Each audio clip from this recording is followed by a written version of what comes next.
COVID-19 sebagai persediaan kita boleh buat untuk menghadapinya. Jadi sebelum saya menyerahkan majlis kepada Dr. Jalila, izinkan saya perkenalkan sedikit latar belakang tentang Dr. Jalila. Jadi nama penuh beliau ialah Nur Jalila Muhammad Arifin. Beliau kini bertugas di Institut Kanser Negara Putrajaya. Beliau adalah lulusan dari Universitas Hasnuddin Sulawesi Selatan dan telah berkahwin serta dikurniakan 3 orang anak berumur dari 4 bulan ke 8 tahun. So, beliau juga ialah ahli ikram setiawasa dan merupakan penggiat aktif tim Emaret atau Imam Response and Relief Team or Islamic Medical Association of Malaysia. Beliau juga adalah anggota Medical Mythbusters Malaysia. Jadi tanpa membuang masa, saya ingin mempersilakan Dr. Jalila untuk menyampaikan talk beliau. InsyaAllah. Terima kasih diucapkan kepada pengurusi majlis. Boleh dengar suara tak? Boleh. Boleh. Okay. Assalamualaikum warahmatullahi wabarakatuh. Terima kasih saya ucapkan kepada pengurusi majlis dan juga penganjur, terutama Kak Ann yang menjemput saya untuk mengisi masa lapang kot agaknya sementara tengah kuarantin. Okey, untuk agenda kita pada hari ini, insyaAllah kalau sempatlah kita akan cuba kupas 3 perkara. Yang pertama, tentang perkembangan terbaru COVID-19 di Malaysia. Saya cuba kongsikan infografik daripada KKM punya website, daripada Facebook lah. Ini kalau ikutkan yang terbaru setakat pukul 7 petang tadi. Boleh nampak So far jumlah keseluruhan kita dah naik kepada 2,796, kes baru 140, yang masih aktif lagi ada 2,000 lebih lah. Tapi hari ini kita dapat berita baik sikit sebab 537 total dah sembuh dan yang discharge pada hari ini sahaja ada 230. Walau bagaimanapun jumlah kematian dia masih meningkat daripada sehari ke sehari lah. Sebenarnya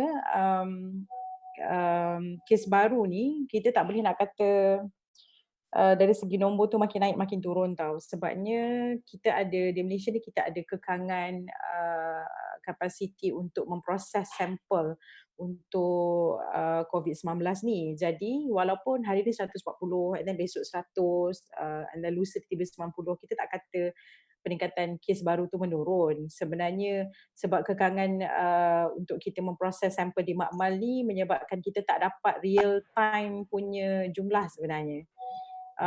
Untuk pengetahuan, kita ada, kalau dekat Klang Valley sahaja kita ada 3 makmal yang proses dan setiap makmal ni dia ada almost dalam 4,000 sampel dia kena proses hari-hari. Jadi sebab itulah sekarang ni salah satu usaha yang kementerian cuba lakukan adalah untuk memperkasakan lagi fasiliti makmal kita supaya kita boleh memproses sampel tu cepat dan kita boleh dapat orang kata jumlah kes baru yang sebenar real time punya. Okey.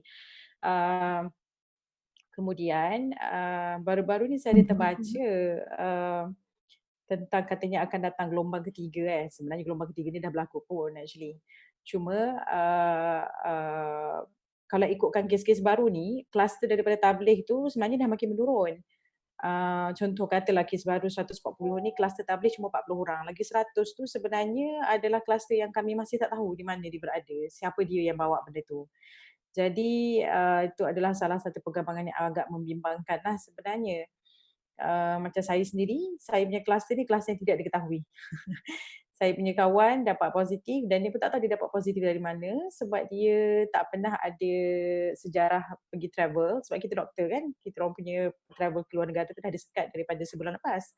Dan dia tak ada kontak dengan mana-mana orang yang baru balik daripada travelling dan dia tak ada kontak dengan mana-mana pesakit yang ada COVID positif. Jadi bila ada salah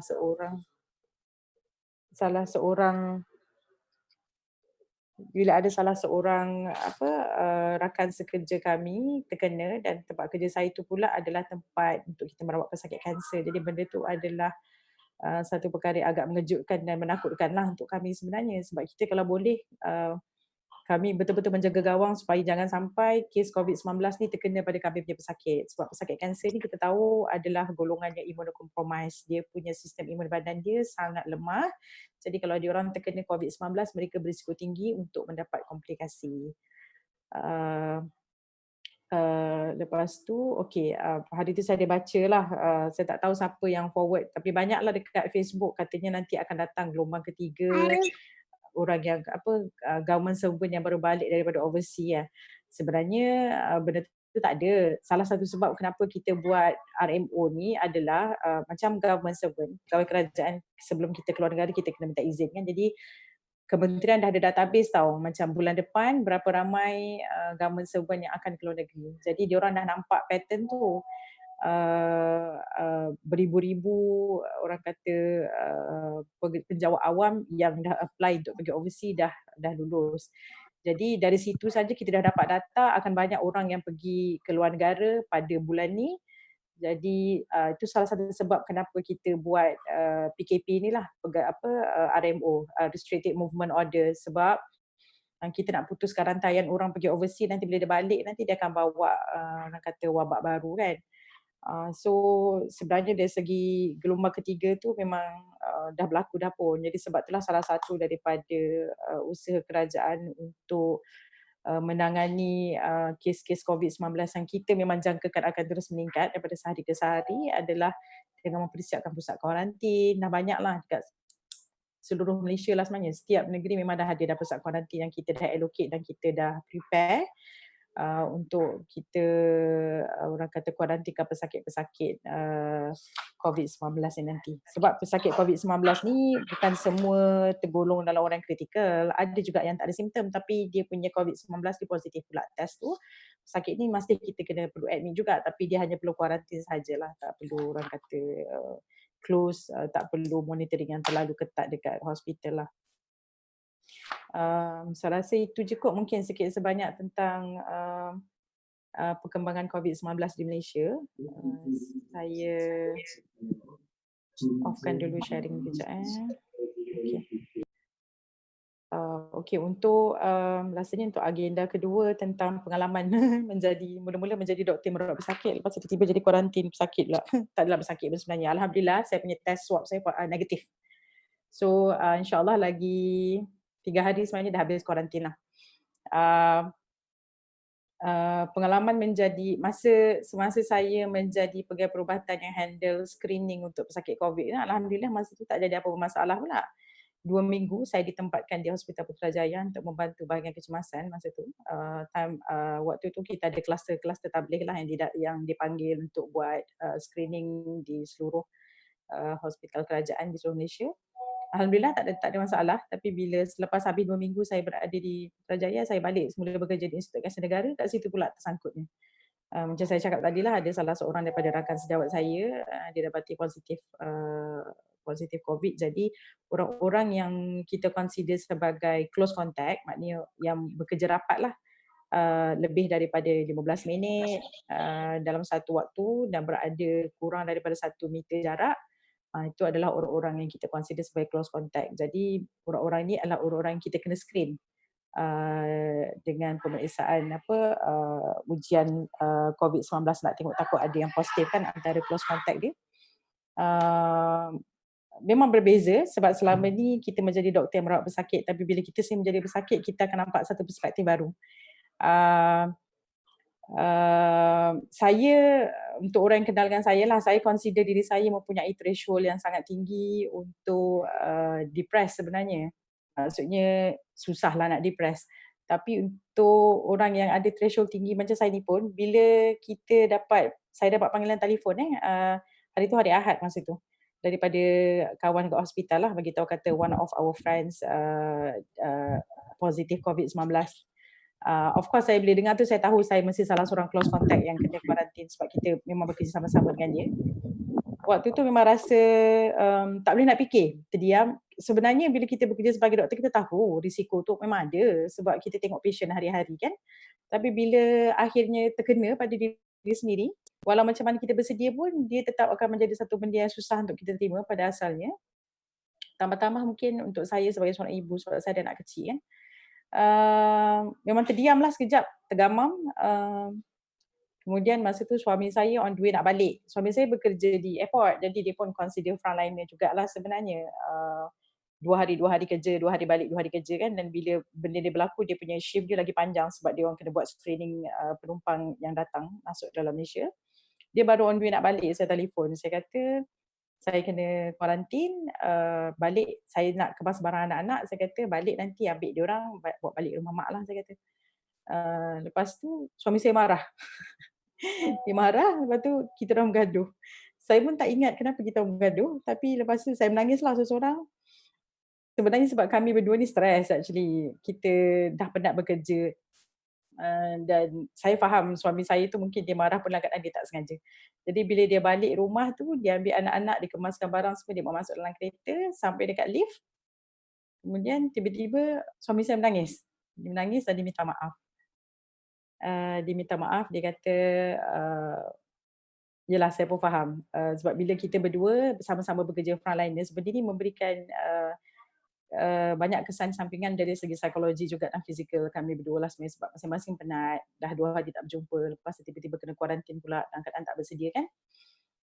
Nak salam-salam ke nak peluk-peluk ke macam tu tak boleh sebab saya consider diri saya mungkin positif, jadi saya tak contact dengan anak-anak sangat. Jadi anak-anak pun macam kebil-kebil mata, kenapa, nak pergi mana. Saya sempat cakap sekejap je, saya kata pergi rumah opah, Umi kena duduk rumah, mungkin tak boleh jumpa at least dalam masa seminggu 10 hari macam tu lah. Untuk anak sulung tu dia faham lah, dekat sekolah memang muallim-muallimah dah cerita pasal COVID-19 semua kan. Jadi kadang-kadang saya pun bercerita juga dengan diorang tentang perkembangan COVID-19, nak bagi dia faham lah apa yang berlaku dekat negara kita sekarang. Yang besar tu dia dah faham lah, benda dia kata nak salam boleh tak Umi? Lepas tu saya kata nanti dululah, Umi tak boleh nak peluk kata kan. Jadi saya lambai je, masuk dalam lift, masuk rumah, kita tengok kawasan rumah tu kosong, saya menangis seorang. Jadi nak katanya benda ni sangat-sangat memberikan kesan tau kepada kita dari segi psikologi tu memang sangat-sangat lah. Satu kita akan rasa takut sebab kita tak tahu kan apa akan berlaku nanti, keputusan tu negatif ke, positif ke. Kalau positif nanti habislah mak bapak kita kena screening, anak-anak kena screening juga, adakah mereka pun akan positif juga. Dan kedua, persepsi. Kita akan ada rasa takut terhadap persepsi orang pada kita. Sebab COVID-19 ni dia ada satu stigma juga sebenarnya tau. Macam sebagaimana orang terkena HIV kan, kita takut stigma orang terhadap kita lah jiran-jiran. Kalau jiran-jiran tahu kita di tengah kuarantin, mesti diorang panik kan. Silap-silap aku kena halau kat rumah ni, orang suruh keluar. Takut nanti kita bawa virus. Dan kawan-kawan dekat pejabat, masing-masing dah sibuk nak bersihkan meja. Faham tak? Kita dah rasa macam ada diskriminasi. Tapi untuk saya lah, alhamdulillah benda tu tak berlaku lah dengan kawan-kawan. Mungkin sebab ialah kita sama-sama bekerja sebagai doktor kan. Staff nurse ke kerani semua, mereka banyak bagi sokongan lah. Tapi orang lain kita tak tahu. Kemudian macam-macam perkara berlaku bermain di fikiran. Kalau saya rasa kalau akhwat semua ada dengar berita baru-baru ni kan, ada seorang pesakit dekat Sedang yang bunuh diri dekat ward kan. Dia sebenarnya disyaki saja, bukan positif pun. Tapi nampak tak benda tu punya kesan kepada seseorang. Sekarang ni orang ada impression COVID-19 ni dah macam satu penyakit yang tak boleh diubati. Sehingga menyebabkan sampai begitu sekali impak dia kan. Ada orang sanggup sampai bunuh diri sebab dia takut kalau dia terkena nanti macam mana. Memang kalau ikutkan secara teorinya kita tak jumpa lagi ubat dia. Tetapi virus tu sendiri secara teorinya memang tak payah ubat. Apa-apa jenis virus pun dia self-limiting. Sifat dia maknanya dia memang akan baik sendiri. Cuma untuk coronavirus ni sebab dia boleh memberikan komplikasi kepada golongan-golongan yang berisiko tinggi seperti orang tua, dan orang-orang yang ada penyakit kronik kan seperti kencing manis dan darah tinggi, itu yang kita takut sebenarnya kalau boleh tak nak golongan-golongan ni terkena. Dan kalau kita tengok perkembangan kes-kes COVID-19 yang meninggal ni pun kebanyakannya adalah orang-orang yang memang ada penyakit kronik, orang tua, perokok, dan mereka-mereka yang memang ada kencing manis, darah tinggi dan sebagainya lah. Kemudian itulah macam saya sendiri bila dah ada perasaan tu kan, kita pula duduk sendirian dekat rumah. Jadi berkecamuklah pemikiran tu. Sekarang ni selama 10 hari saya dah berada di rumah menjalani kuarantin tu. Saya rasa dapatlah mungkin ada beberapa perkara yang saya praktiskan untuk mengekalkan kesiuman diri sendiri. Dan mungkin saya rasa saya boleh kongsilah. Sebabnya walaupun kita bukan orang kata berada di tempat seperti saya, menjadi seseorang yang disyaki dapat COVID-19 ke kan, tapi kalau ada antara keluarga kita ataupun kawan-kawan sahabat kita tahu berada di tempat seperti saya, kita mungkin boleh memberikan jenis bantuan sebegitulah. Satu sebenarnya macam saya sendiri sebagai orang yang melalui situasi itu, pertama saya cuba untuk melakukan aktiviti untuk mengalihkan perhatian saya supaya tak terlalu terfikir sangat. Kebetulan sebelum masa wabak COVID-19 ni berlaku sebenarnya sebab saya sendiri seperti yang moderator bagi tahu tadi adalah ahli kepada NGO Perubatan Imarat.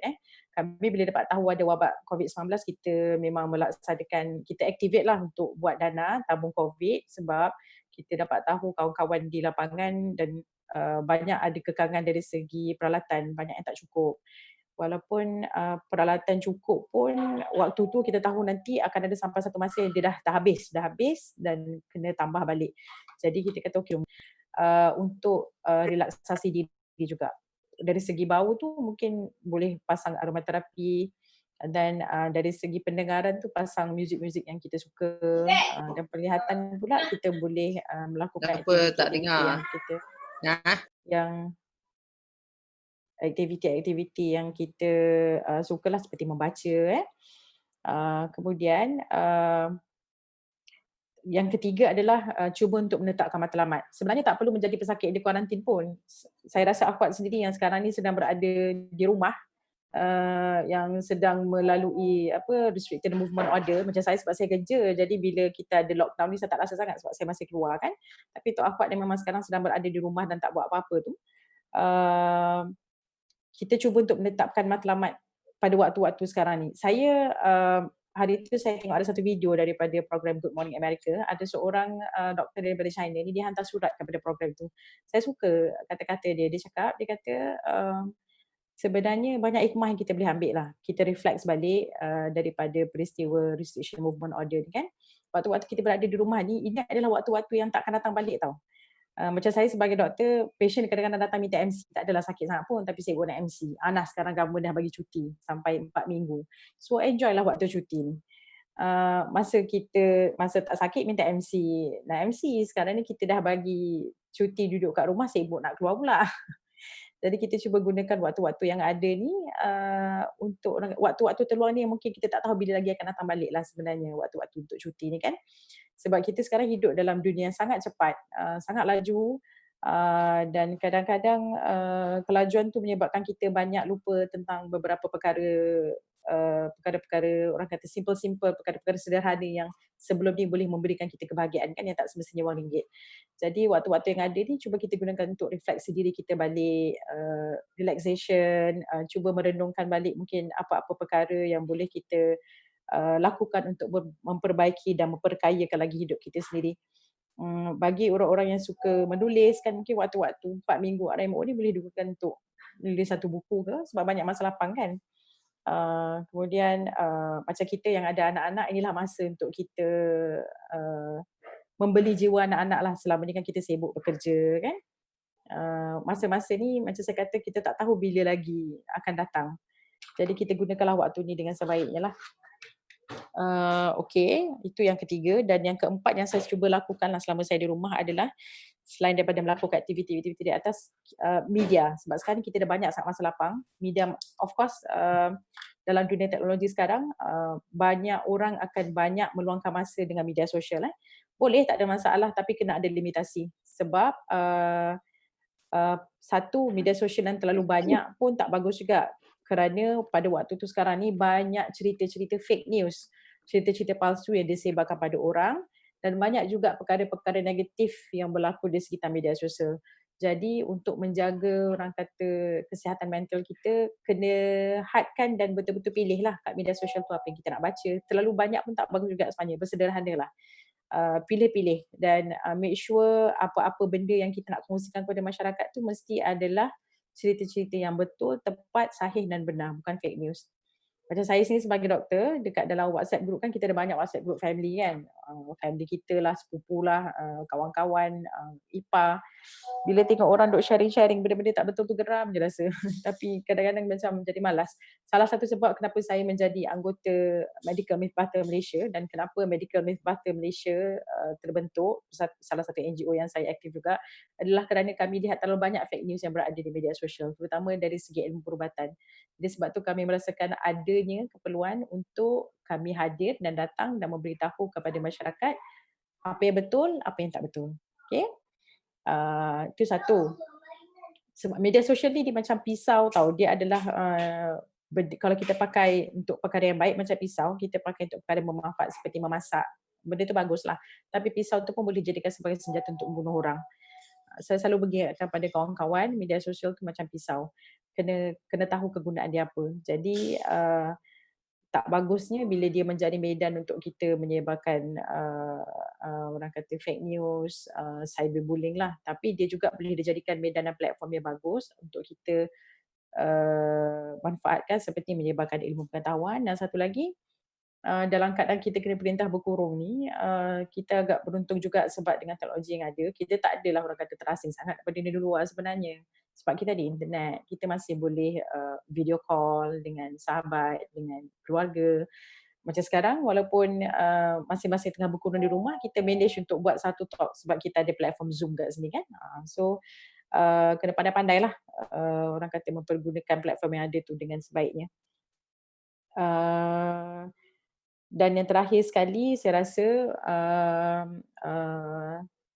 kalaulah sampai satu waktu yang kita rasa memang dah ada tanda-tanda kita macam nak dapat orang kata gangguan kecemasan, dah rasa tanda-tanda mungkin macam dah nak depres kan, dapatkan bantuan profesional, jangan malu sebenarnya. Benda tu ada je. In fact di kalangan sahabat-sahabat sendiri ataupun ahli keluarga mungkin kalau ada doktor ke kan, boleh tanya-tanya dengan diorang.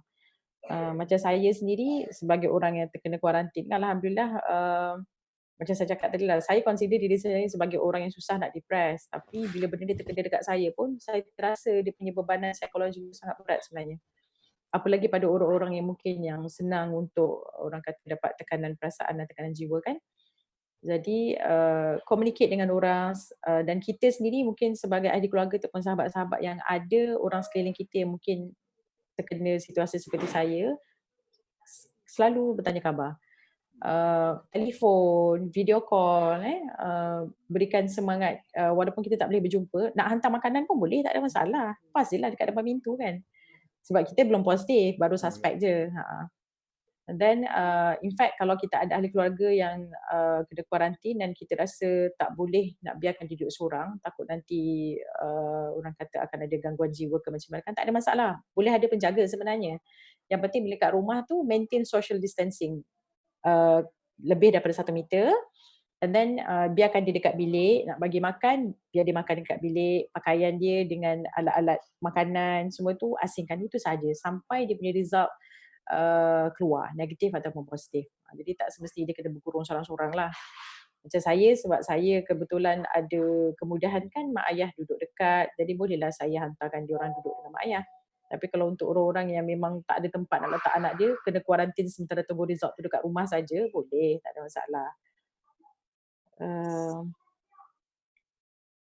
Kemudian okay, sambil-sambil tu saya tengok sebab kita ada bahagian chatting ni, kalau nak tanya soalan boleh type je sebenarnya. Nanti kita cuba baca dan saya cuba jawab satu persatu. Ada satu soalan.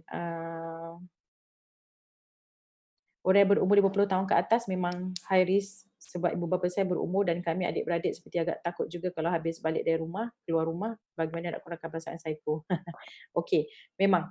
Sebenarnya apa-apa penyakit pun untuk orang yang berisiko tinggi tu dia akan dapat complication. Hatta kepada penyakit yang simple macam jangkitan kuman yang boleh baiklah dengan bakteria kan. Untuk COVID-19 ni orang-orang yang kita consider sebagai berisiko tinggi adalah orang tua, orang-orang yang ada banyak penyakit kronik. Cuma ada 2 golongan yang biasanya termasuk dalam golongan berisiko tinggi. Untuk COVID-19 ni nampaknya kalau diorang terkena dia lebih kepada mild, maknanya dia orang tak teruk sangat dan tak terkena complication lah, iaitu budak-budak, bayi dan juga wanita mengandung. Kita tak tahu kenapa. Tapi memang kita nampak pattern daripada kat China dan seluruh dunia, untuk budak-budak kalau terkena biasanya tak ada sampai terkena komplikasi yang teruk-teruk lah. Jadi ini adalah dua perkara yang saintis dan doktor pun tengah menguji kenapa jadi macam tu. Okey, perasaan psycho tu memang ada, siapa-siapa pun, even doktor pun psycho juga sebenarnya. Macam saya masa ditugaskan dekat Putrajaya hari tu, 3 kali mandi dekat hospital. Setiap kali tukar baju warna biru tu, PPA tu mandi sebab saya nak kena pam susu untuk anak. Kita takut nanti kan terbawa balik kan. Sebelum balik mandi, dah sampai rumah tu macam pencuri sebab tak nak bagi anak nampak. Anak nampak kan dia terkam, kita terus peluk kan, mandi lagi sekali.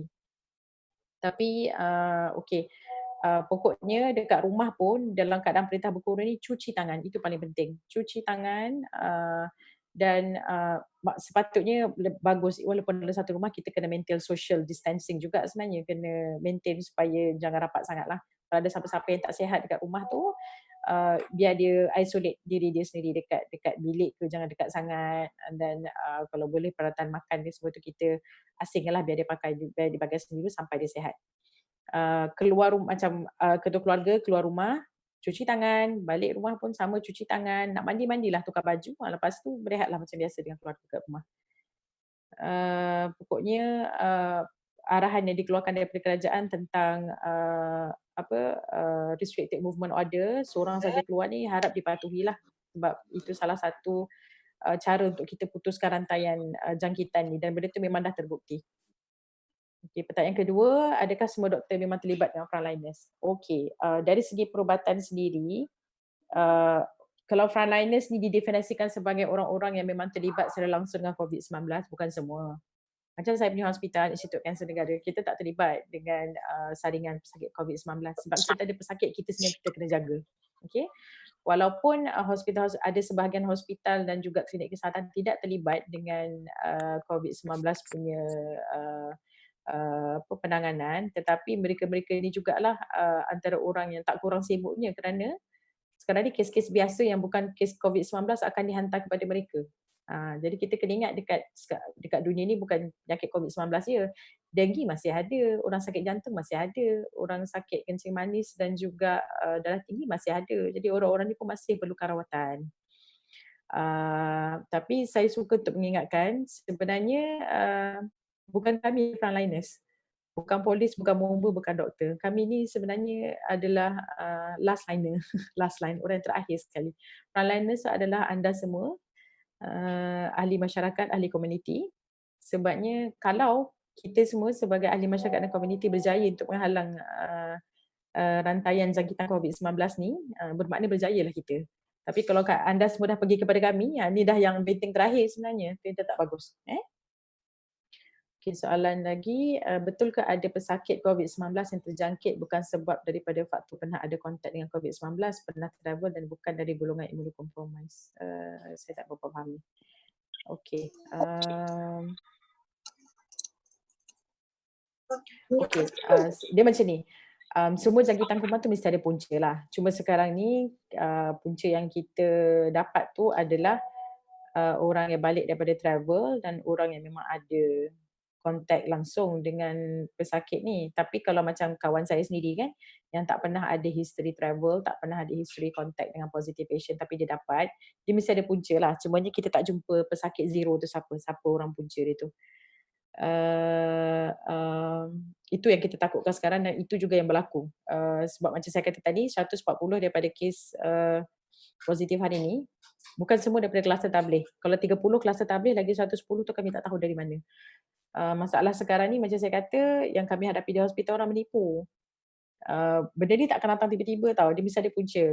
Tak semua pesakit yang datang tu cakap jujur dengan kita. Mungkin dia baru balik daripada travel tapi dia tak cakap. Ataupun ada ahli keluarga kita yang balik daripada travel kita tak tahu, ataupun mungkin ada kontak dengan pesakit positif tapi dia tak pergi screening. Dia mesti ada punca punya lah. Cuma kita tahu tak tahu saja. Adakah possibility PKP ini akan ditambah tempohnya? Ya, memang ada. Kalau kita tengok trend kat China, mereka melakukan full lockdown selama 42 hari dan akhirnya mereka berjaya untuk menangani COVID-19 ni. Dia punya lockdown dia bukan PKP, dia full lockdown. Bermakna memang tutup semua. Tidak ada pergerakan keluar dan masuk luar negeri, dalam negeri dan juga domestik. Kedai pun tak buka, public transport semua tutup. Jadi untuk full lockdown yang China buat 42 hari ni baru okey. Untuk kita yang buat PKP yang masih ada kelonggaran ni, mungkin akan memerlukan masa lebih lama lah. Tambah-tambah pula kita ada Ramadan dan lepas Ramadan kita ada Hari Raya kan. Masa Hari Raya itulah waktu-waktu yang orang banyak berkumpul. Jadi sebab tu dah keluar arahan kan daripada government kata bazar Ramadan kita dibatalkan. Macam hari tu gelombang pertama COVID-19 ni di China kan berlaku sewaktu Chinese New Year kan, masa tu orang keluar masuk sebab raya. Jadi memang ada lah possibility benda ni akan dipanjangkan. Cuma sampai bila tu Allahualam. Nampak gaya mungkin sampai raya ke. Tak tahulah. Tapi dalam masa sama kita sama-sama berdoa lah. Okey, soalan berikutnya, saya ingin berkongsi sekaligus bertanya di mana anak rakan saya disahkan positif COVID-19 di mana anaknya itu berumur lebih kurang setahun lebih. Anaknya dijangkiti dari ayahnya merupakan salah seorang tabligh positif lah. Jadi rakan saya selalu update berkenaan mereka di kuarantin. Dia pun dimasukkan ke dalam ward juga sebab menjaga anak. Jadi persoalannya dari apa yang saya lihat mereka seperti tidak sakit malah sangat aktif dan gembira bermain di ward. Jadi adakah sebenarnya COVID-19 tidak perlu dikuarantinkan? Okay,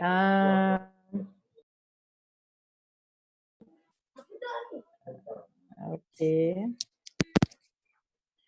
Sebenarnya macam ni, pesakit COVID-19 macam saya kata tadi, ada yang memang sakit, ada yang tak sakit. Sebab tu bila ada seorang positif, kita kena buat contact screening pada semua orang yang close contact dengan dia. Sebab ada yang tak sihat, cuma ada yang tak ada simptom pun. Dia punya perbezaan nanti dari segi manajemen dia.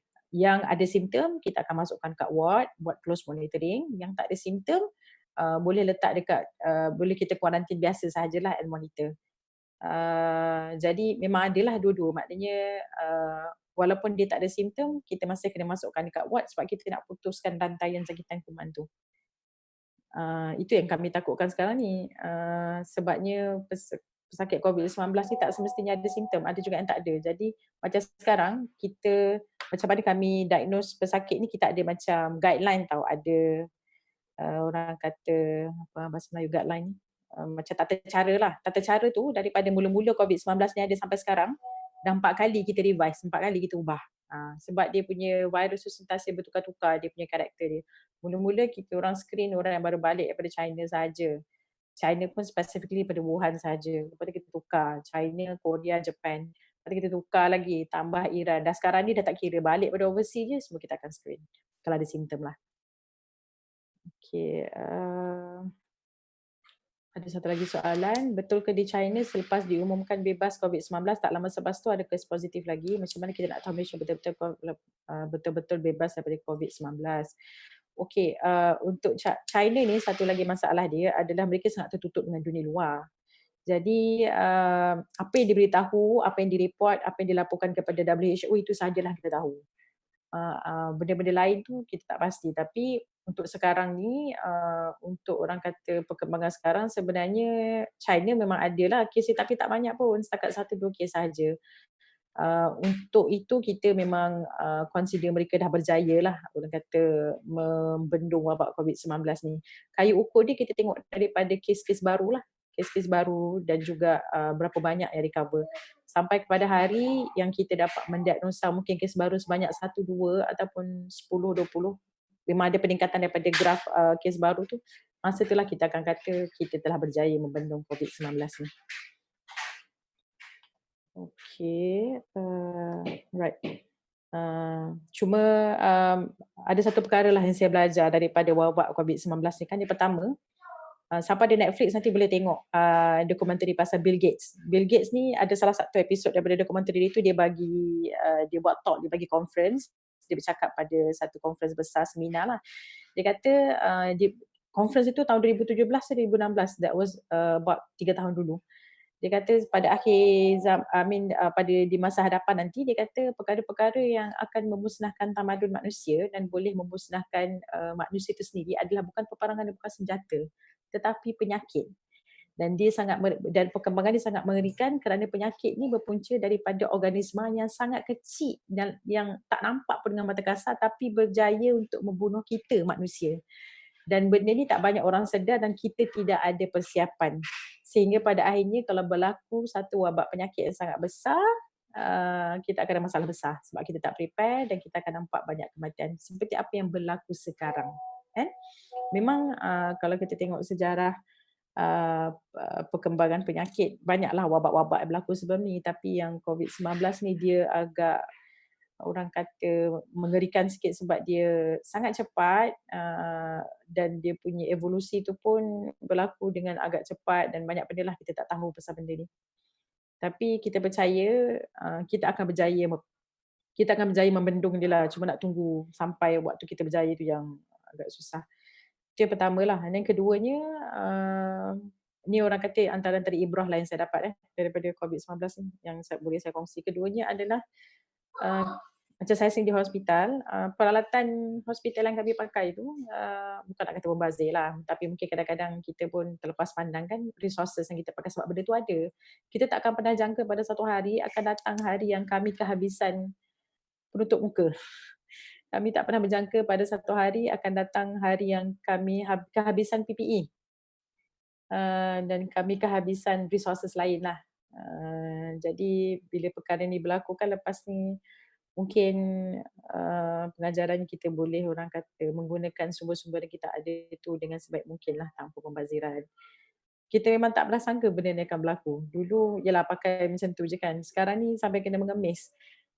Untuk pengetahuan sebenarnya perkembangan peralatan perubatan di hospital sangat teruk. Bila Imaret keluarkan tabung dan kami lancarkan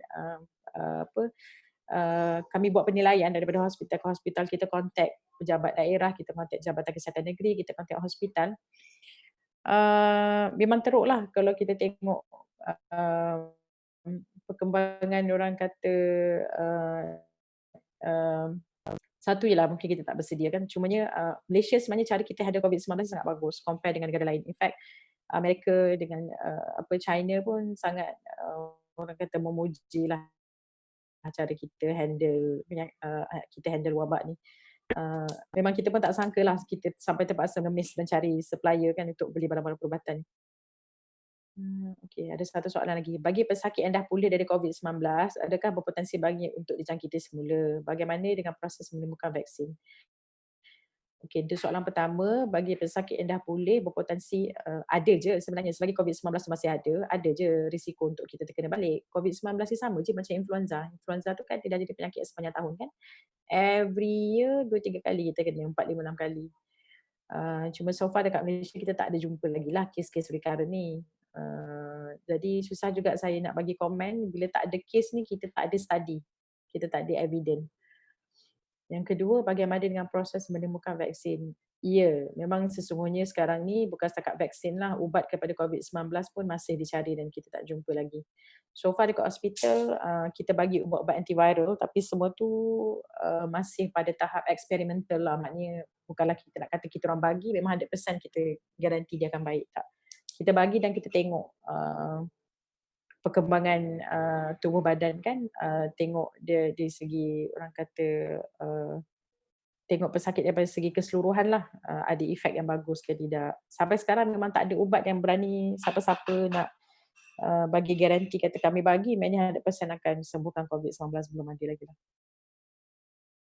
Macam mana nak tahu pesakit yang positif dah betul-betul bebas daripada COVID-19 masa kuarantin memang hari-hari check ke? 2 kali. Pertama kali tu kita check masa dia positif lah. Bila dia dah positif, pada hari ke-13 dengan hari 14 kita akan repeat lagi sekali swab. Test dia tu adalah dia akan ambil macam cotton bud tu, and then cotton bud tu dimasukkan kat hidung dan kat tekak dan hujung cotton bud tu kita hantar dekat lab. Nanti dekat lab tu kita akan buat ujian lah sama ada kuman COVID-19 ke tak di situ. Lepas 14 hari dengan hari ke-13 kita akan repeat balik. Kalau negatif maknanya dia dah baik lah 2 kali. Sampai 2 kali negatif dia dah sihat dan dia boleh discharge. Memang masa kuarantin hari-hari check. Okey, kuarantin hari-hari check tu kita check biasalah. Tapi dari segi test COVID-19 tu kita buat 2 kali je masa hari kena diagnose dengan hari bila dah nak baik tu. Okey. Kemudian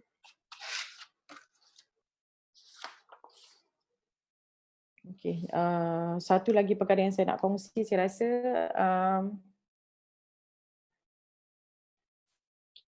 kita sebagai ahli komuniti lah, ahli masyarakat dia, selain daripada mematuhi arahan yang dikenakan oleh kerajaan, untuk kita juga boleh orang kata, educate, maknanya memberikan edukasi dan cuba ajar ahli keluarga yang lain. Orang dia mungkin tak berapa nak faham kenapa kita kena berkurung benda ni kan, duduk naik motor, SMP lagi. Boleh memberikan orang kata, cuba educate lah, bagi tahu kenapa kena buat benda ni kan. Maksudnya cuba untuk menjadi ahli komuniti yang bergunalah pada orang. Dekat dalam WhatsApp group tu selalulah tulis bagi tahu kata jangan keluar, kenapa kita jangan keluar. Kalau nak sebarkan berita tu, make sure berita yang kita sebarkan tu berita yang betul lah, yang benar, yang sahih. Kena tengok dia punya sumber dia tu, jangan sebar fake news pula. Okey, kenapa cek di hidung dan di mulut doktor? Kenapa dia cek? Oh, okey. Ini evidence based lah. Salah satunya sebab apa kita panggil, coronavirus ni dia punya tempat dia tu, dia suka duduk dekat situ. Tapi dia sebenarnya ada banyak test. Dia suka duduk kat bahagian paru-paru, saluran nafas atas sampai ke bawah. Saluran nafas kita ni terdiri daripada yang atas dekat hidung, tekak belakang sampai dekat paru-paru. Ada banyak cara sebenarnya nak check, dan sensitivity, maknanya yang paling orang kata sensitif sekali untuk dapat positif tu, sama ada kita cek tekak, hidung atau ambil cecair daripada paru-paru kita.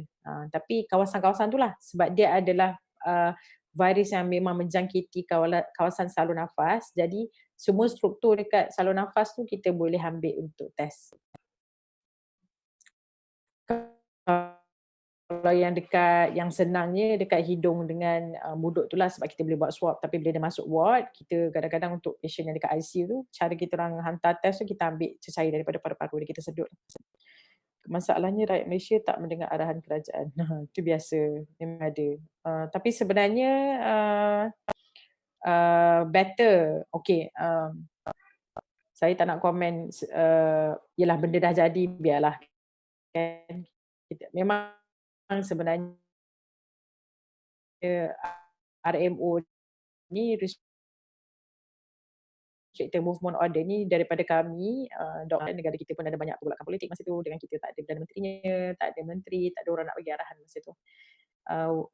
Dan waktu mula-mula diberikan Restriction Movement Order ni pun banyak koordinasi yang tak betul lah sebenarnya, bagi arahan tapi tak ada arahan jelas. Macam pelajar disuruh kosongkan kolej, jadi bila kosongkan kolej, diorang kena balik ke rumah. Bila balik ke rumah, ada pergerakan yang besar pula daripada bandar ke kampung. Jadi tapi benda tu dah berlaku. Cuma sekarang apa itu PKP, dan banyak yang nampak mengikuti arahan kerajaan. Walau bagaimanapun, ialah nanti kalau kita sendiri terjumpa ke siapa-siapa kan, teruskan educate lah, bagi tahu. Kalau ada jiran-jiran kita, kena tegur lah, sebab benda ni untuk kemaslahatan semua. Kalau semua orang pun ambil pendekatan tak kisah aku seorang je, kalau dah 10 orang cakap macam tu, dah 10 orang dekat luar kan. Okey, ada satu lagi soalan. Di Indonesia, angka meninggal sangat tinggi dan cepat. Kenapa doktor? Awal mula-mula gelombang COVID ni, Indonesia memang tak ada kes, tapi tiba-tiba meningkat. Okey, Indonesia ni dia situasi dia lain sikit. Satu, kita kena faham, dia adalah negara yang sangat, orang kata, dia adalah negara yang resources dia kurang. Pada awal-awalnya dia tak ada kes, bukan sebab dia tak ada kes tau, sebab dia tak test, dia tak screen. Diorang tak ada peruntukan apa untuk orang kata membeli test kit tu, tak ada peruntukan untuk mempersiapkan dia punya makmal untuk buat ujian COVID-19. Masa kita duk huah-huah kat sini, diorang baru nak beli barang. Masa kita dah dapat test sampai berpuluh-puluh sampai beratus, barang dia baru nak sampai. Jadi sebab tu dia punya kes itu kita nampak tak ada, tiba-tiba ada. Dia jadi meningkat tu sebab ada tapi tak test lah. Sebab tu kat Indonesia kematian tu lagi tinggi daripada Malaysia. Jadi kesian, sebenarnya sangat kesian dengan diorang. Kita kat Malaysia ni yang banyak resources pun habis. Dan orang kata Tapi itu pun dalam keadaan kita berjaya damage control sangat bagus lah. Indonesia tu lagilah resources tak ada dengan orang-orang dia yang lagi tak faham bahasa. Saya belajar dekat Indonesia jadi saya boleh faham dinamik masyarakat dia macam mana. Memang susah. Nak yang macam bukan dekat kampung, dekat bandar sendiri pun diorang banyak orang gelandangan yang mungkin tak pergi sekolah. Jadi dia memang tak boleh nak faham bahasa. Dia tak tahu kalau diorang dah start sebenarnya RMO, tapi RMO dengan style diorang lah. Tapi orang dia tak faham, masih ada lagi yang keluar, ada lagi majikan-majikan yang suruh pekerja dia bekerja. Macam saya punya batu rumah ni, bila dia telefon dia punya suami dekat Indonesia, tanya macam mana, suami dia kata tak ada apa pun, dia kerja macam biasa je, majikan dia suruh kerja. Jadi kesian lah sebenarnya kat Indonesia ni. Sebab tu dia punya angka kematian dia tu lagi tinggi daripada kita dan sangat cepat. Sebab resources dia tak ada.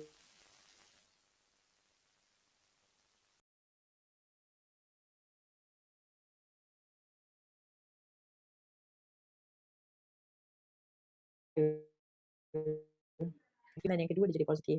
Kenapa benda tu berlaku? Kita kena faham COVID-19 ni dia ada masa inkubasi. Masa inkubasi tu 14 hari. Bermakna dari hari pertama dia contact dengan virus tu, dia punya simptom tu akan keluar pada 14 hari selepas tu. Jadi sebab tu kadang-kadang hari pertama dia dapat virus ni, kita test hari kedua, ketiga dia tak dapat. Lepas tu hari ke-7, ke-8 baru dia dapat. Sebab dia ada 14 hari untuk dia muncul. KKM menjangkakan akan ada third wave pada mid-April. Mengapa ya doktor? Okey, third wave ni kalau kita tengok pattern, sebab kita melakukan travel ban ni baru sebenarnya, baru semenjak PKP ni dijalankan kan, sebelum tu kita tak ada travel ban lagi. Jadi orang-orang yang balik daripada overseas ni lah yang kita merasakan mungkin sebab tu kita jangka akan ada third wave ni, sebab diorang balik hari tu. Dan macam saya cakap, kita ada incubation period selama 14 hari kan. Macam tabligh ni pun sebenarnya waktu inkubasi ni pun berbeza-beza tau. Kalau tengok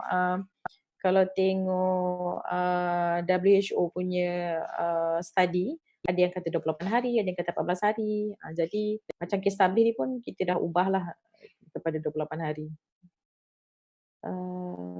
Di kampus saya ada yang check pertama dan ketiga negatif. Pertama dengan kedua negatif, ketiga positif. Banyak kali test sebab di PUI kelas tabligh. Okey. Yang ni, okey, kat kampung ni yang kena ni siapa? Ahli keluarga sendiri ke ataupun mungkin orang-orang kampung yang dengar-dengar cerita daripada orang je? Sebab selalunya kita buat test tu 2 kali je. Tapi memang ada kelas tabligh ni yang kali pertama tu, bukan tabligh sajalah, siapa-siapa PUI pun. PUI ni person under investigation tau, orang yang disyaki terkena COVID macam saya ni yang kena kuarantin, tapi saya dah negatif lah. Memang ada lah, memang ada. Macam saya cakap tadi. Kenapa benda tu berlaku? Macam saya kata, sebab kita ada period inkubasi tu. Doktor, mostly yang sembuh adakah sebab antibody mereka sendiri atau memang totally sebab antiviral yang diberi? Dua-dua lah sebenarnya. So far dekat hospital, kita memang memberikan antiviral kepada semua orang lah. Yang ada simptom, yang tak ada simptom tu kita monitor saja, tak perlu bagi ubat lagi. Tapi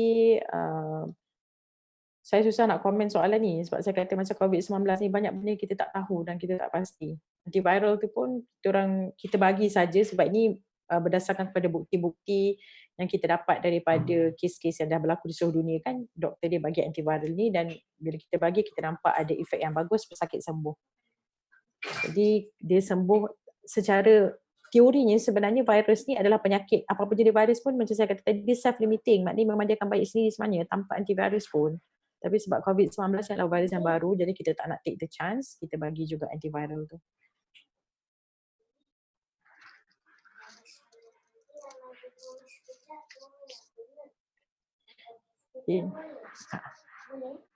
In what circumstances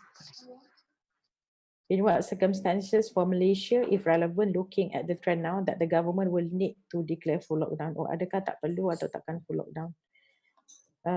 Okay, untuk Malaysia ni nak buat full lockdown ni ada banyak consideration lah sebenarnya. Saya tak boleh nak komen sangat sebab saya bukan orang daripada public health. Orang daripada public health lah bagus bagi komen ni sebenarnya daripada kesihatan awam.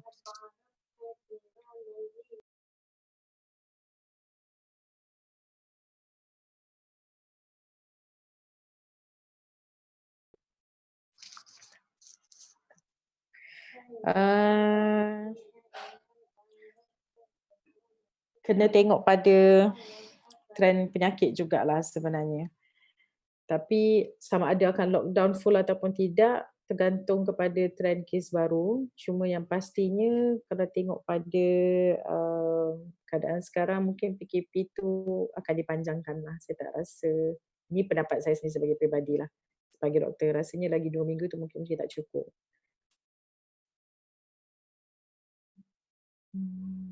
Okay.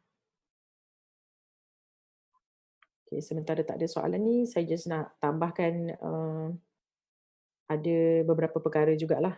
Pertama macam saya kata tadi, kita cuba untuk menjadi ahli komuniti yang bijaksana dan juga memberi manfaat kepada orang lain. Pertama dengan cara educate, bagi tahu pada ahli keluarga mungkin tak faham PKP ini apa, ajar mereka supaya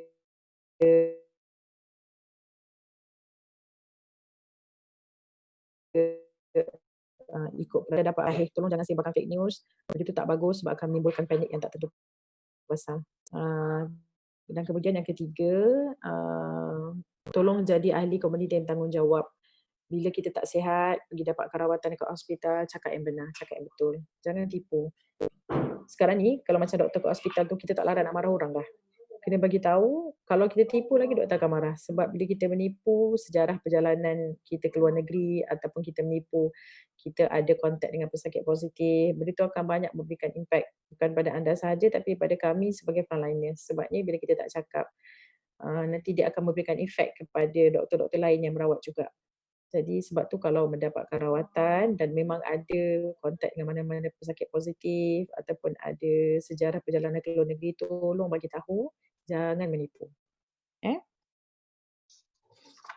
Okey, ada siapa-siapa ada soalan lagi ke ni? Okey, Doktor, jika pesakit positif COVID adalah pesakit stroke, adakah dibenarkan ahli keluarga menjaga di ward with full PPE atau nurse yang akan jaga?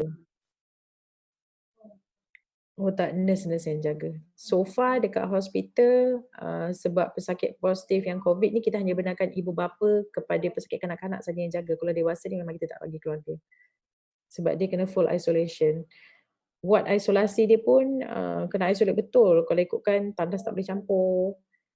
Dan dia mesti ada negative positive pressure. Banyaklah dia punya consideration dia. Sebab tu dekat Sungai Buloh tu kita terpaksa tutup untuk kes-kes lain sebab kita perlukan katil. Macam contohnya macam ni, kalau satu ward tu boleh muat 24 pesakit tapi sebab dia kena jadi ward isolasi, so satu ward tu kita boleh letak dalam 6-8 patient saja. Macam tu.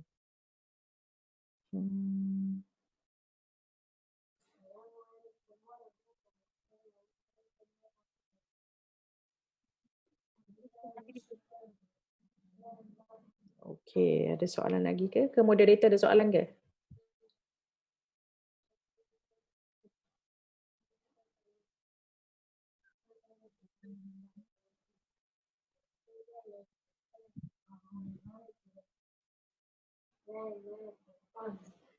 Okey. Ada yang doktor, kenapa ada sesetengah hospital yang membuat ujian COVID tak panggil untuk ujian saringan kedua? Adakah ada sesuatu indikator dari result saringan pertama yang menunjukkan pesakit tak berpotensi positif pada ujian kedua? Betul. Kita ada guideline untuk pesakit yang saringan COVID ni. Biasanya kita tengok yang ada simptom ataupun yang tak ada simptom. Yang tak ada simptom dan dia tergolong dalam golongan yang berisiko rendah, cukup sekali je. Tapi yang ada simptom dan tergolong dalam golongan yang berisiko tinggi, yang tu kita kena buat test 2 kali. PPE tu doktor pakai berapa jam? Tergantung. Sepatutnya secara idealnya PPE tu satu pesakit satu sahaja kena pakai. Dan satu patient tu biasanya kita spend dalam 45 minit juga atau ke 30. Sebabnya nak buat sebab kita nak interview pesakit tu dulu, lepas tu nak buat pemeriksaan, ambil orang kata apa, ambil swab, jadi lamalah. Cuma sekarang ni disebabkan oleh kekangan peralatan kan, jadi PPE tu kita pakai lamalah untuk beberapa pesakit juga dah tak boleh nak buat satu patient satu PPE sebab PPE pun dah tak cukup. Pokoknya PPE tu tak payah nak tunggu 1 jam, pakai 15 minit pun dah macam dalam sauna, panas sangat. Sebab tu ada setengah kawan-kawan saya hari tu, budak-budak lelaki datang kerja pakai singlet je. Sebab nanti nak pakai PPE lepas tu kan. Sebab tu sekarang ni kalau perasan, ada setengah hospital yang minta bekalkan dengan tudung yang dah tak pakai. Tudung sarung macam ni dah tak pakai, bagi kat diorang sebab nak tukar, lepas tu nak buang je, dah tak pakai balik dah.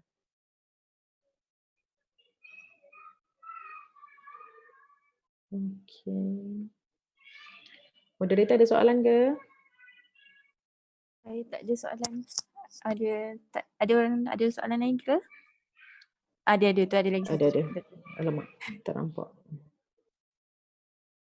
Tapi macam kes mak saya, dia memang ada simptom usia 60 dan mempunyai penyakit diabetes. Dia ada simptom apa?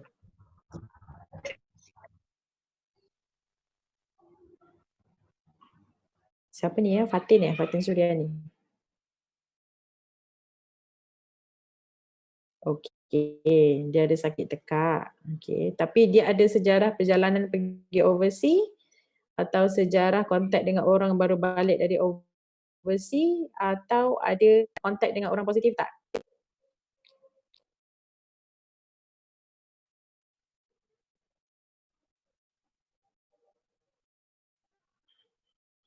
Siapa ni? Fatin Suryani. Untuk ada sejarah perjalanan top 3 counties COVID waktu tu. Bila?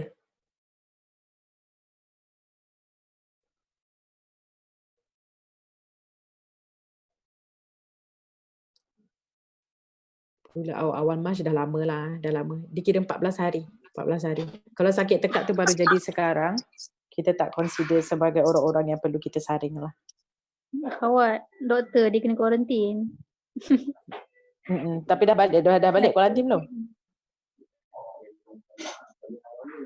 Masa dia balik tu patutnya kena home quarantine lah. Kuarantin. Cukup dah 14 hari? Tak tahu, tak lagi. So, dia saja buat pengisian. Kejap okey, doktor nak tanya kalau yang tiada simptom tu tapi positif, even virus akan mati, dia mampu menjangkiti orang lain kan? Tak faham. Pokoknya kalau dia positif tu memang dia ada kebarangkalian untuk menjangkiti orang lain lah. Sebab tu dia kena asingkan. Kena admit dan dia asingkan.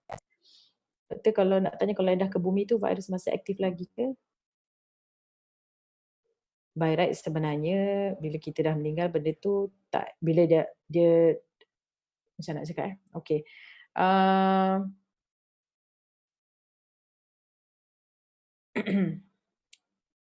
Sebenarnya kalau ikutkan macam saya cakap tadi, COVID-19 ni sebab banyak benda kita tak tahu tau. Jadi sebab tu kita bila perbincangan dengan Jabatan Agama kan, kita ambil pendekatan untuk menguruskan jenazah COVID-19 macam Ebola. Macam Ebola bermakna tak ada ritual mandikan mayat macam biasa, hanya tayamum sahaja di beg mayat. Solat jenazah pun buat solat jenazah gaib. Dan waktu pengkebumian tu hanya petugas-petugas yang terlatih sahaja boleh handle sebab kita takut ada cross reaction.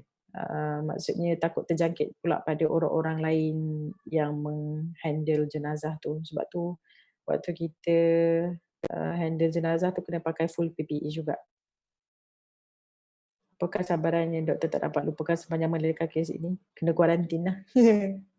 Memang tahu sebenarnya ada risiko nak terkena benda ni, tapi bila dah finally terkena, sakit jugalah. Mungkin sebab kita ada anak-anak sebenarnya, dan satu sebab saya ada anak kecil yang masih menyusu badan. Even tu sebenarnya susu badan tu kalau ikutkan study lah, latest study mengatakan dia tak transmit, maknanya kalau kita bagi susu perah pun anak kita tak akan terjangkit virus tu, dia tak masuk dalam susu badan tau. Tapi sebab kita takut kan, saya tanya dah dengan infectious disease specialist, dia kata tak apa, kalau takut sangat dia cakap asingkanlah susu yang kita perah selama kita kuarantin ni sampai result keluar. Kalau result negatif boleh pakailah.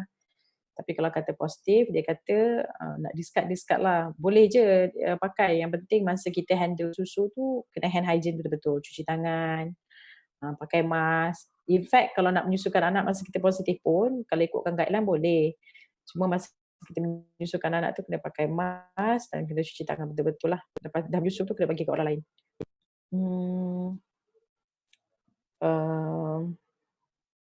Tapi yelah sebab saya 2 minggu sebelum saya terkena kuarantin ni saya dekat pusat screening dekat Putrajaya kan, so far tak ada.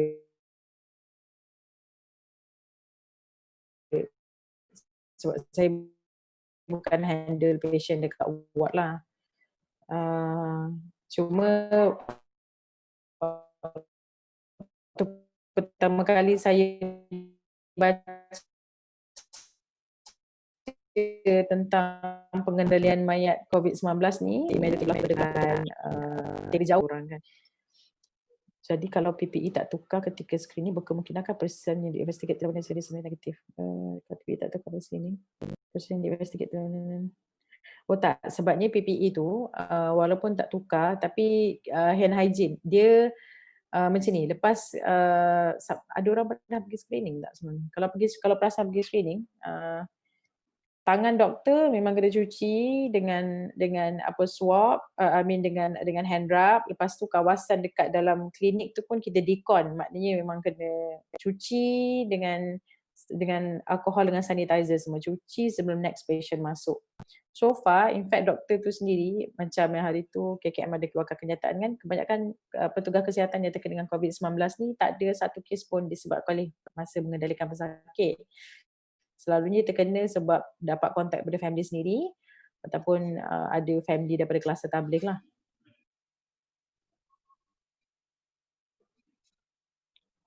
Pengendalian pesakit waktu screening tu pun memang kita kena jaga betul-betul. Doktor, macam mana kita nak hilangkan rasa paranoid sebab kita batuk ke semua ke kita jadi risau kita positif. Sejujurnya saya pun tak tahu sebab saya sebagai doktor pun kadang-kadang paranoid. Sebab kita lagilah jumpa patient hari-hari yang kita tak tahu. Patient pula menipu kan. Tentang patient kita jumpa kat klinik tu baru balik pada overseas tapi tak cakap.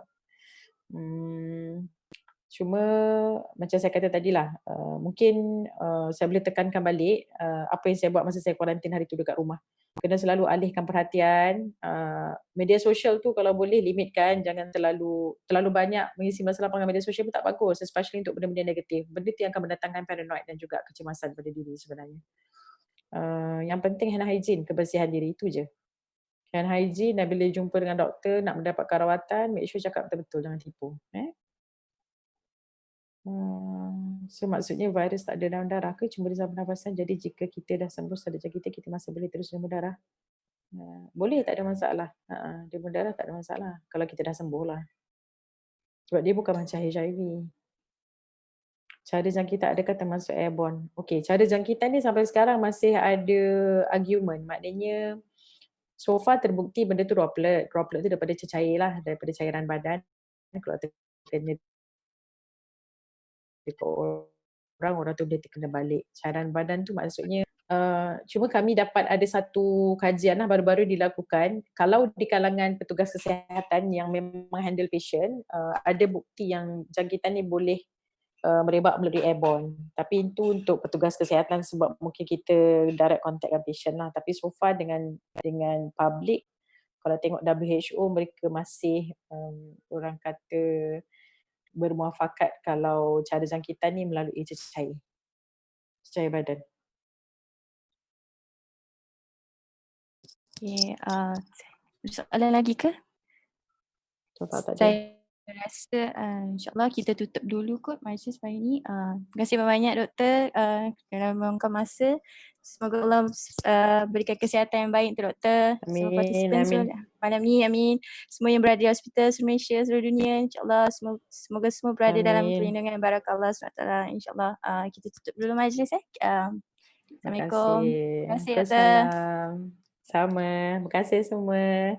Stay safe, stay at home. Terima kasih doktor. Okay, sama-sama.